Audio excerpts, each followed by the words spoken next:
Okay, so if you've been keeping an eye on the global tech scene, you'll know things are really shifting. The old stories, they're changing fast. We're seeing, unexpected power shifts, real innovation coming from places maybe not always in the spotlight. Today, we're diving into what people are calling the African digital renaissance, and specifically the role of no-code builders in that. So let's unpack this.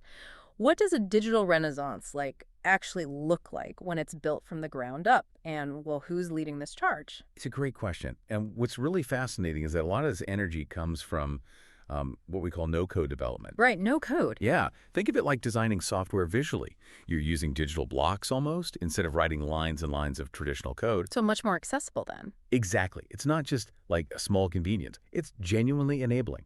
In lots of places in Africa, maybe access to, say, years of coding, training, or super high-end computers isn't always easy to come by. Sure, those can be big hurdles. So no code really opens the doors. It democratizes the whole software creation thing. It means individuals, small teams, they can quickly mock up ideas. Maybe it's a health tech app. Maybe it's even playing with AI workflows. It just speeds everything up. Okay, that makes sense. And that brings us to the main focus for this deep dive, Acalytica's Lovable Africa Community Insights Initiative. Now, from what I've read, this isn't just, another survey collecting data. No, not that. It feels more like a Pan-African movement. Its goal is to really shine a light on and support local creators who are using this specific tool, Lovable.dev. So our mission today is to explore how this initiative might actually, accelerate that renaissance we talked about.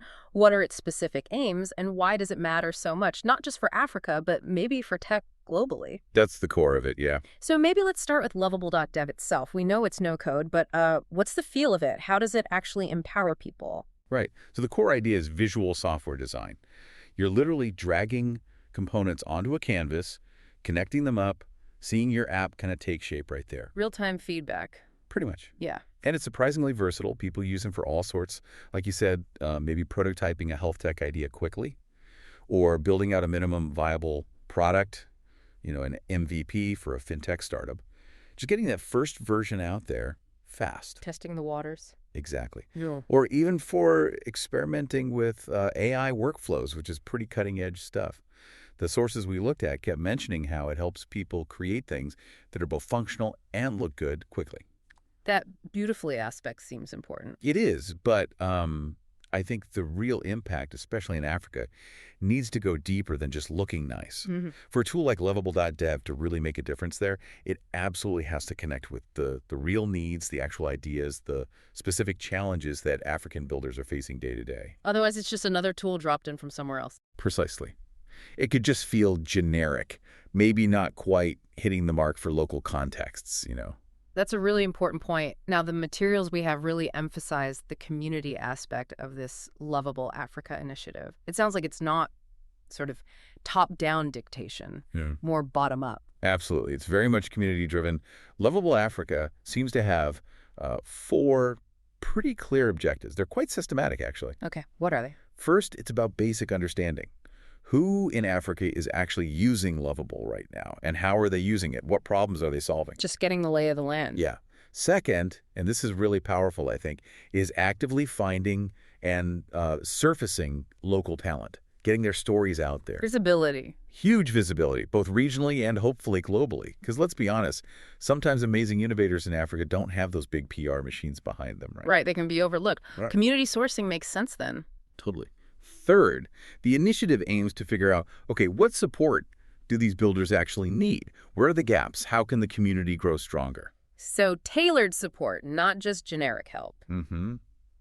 And finally, the big picture goal is to weave together a continent-wide network, connecting all these no-code and low-code innovators so they can share ideas, collaborate, learn from each other. Okay, so I'm hearing it's way more than just data gathering. It's connection, people, ideas, tools, and making sure African voices are actually, steering the ship when it comes to the future of visual development itself. It's about owning that narrative, isn't it? That's a great way to put it, ownership.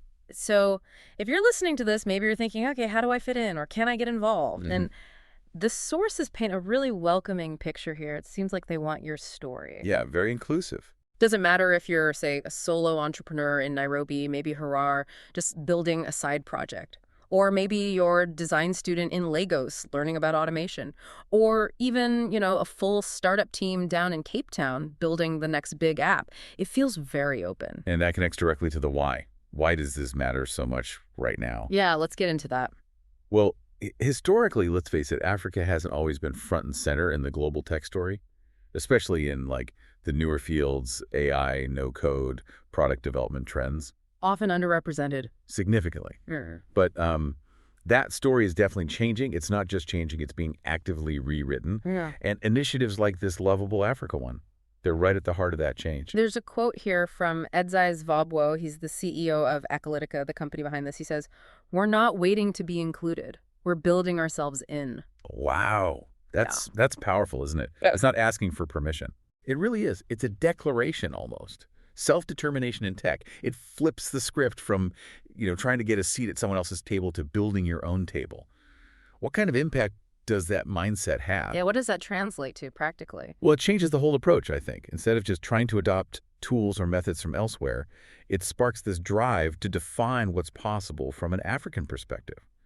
So by really understanding how Lovable is being used on the ground across different countries, they can then offer support that's super relevant, hyper-localized. They can run events that actually meet specific regional needs, and, crucially, they can showcase the creativity coming out of Africa on the world stage, making sure these innovations get seen, get recognized on their own merit. Not just as adaptations of something else. Exactly, on their own terms. So where does Lovable Africa go from here? What's the future vision? It sounds like this is really just the starting point.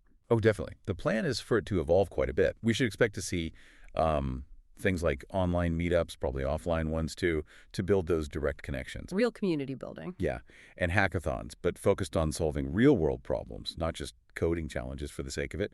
Also, localized learning materials, mentorship programs designed for specific communities, and, of course, showcases, platforms to really celebrate the projects people are building with Lovable.dev. It sounds like nurturing the whole journey of a creator. That's the idea, nurturing the entire life cycle. And the source material sums up their sort of ultimate dream pretty clearly. It says, "A vibrant, self-sustaining African ecosystem of visual developers who aren't just using Lovable, but defining what's possible with it." That's the key phrase, isn't it? Defining what's possible. It really is. It positions Africa not just as, a consumer of technology, but as a leader in creating it, setting new benchmarks potentially for everyone. A fundamental shift. And we should probably mention the organization driving this Acalytica.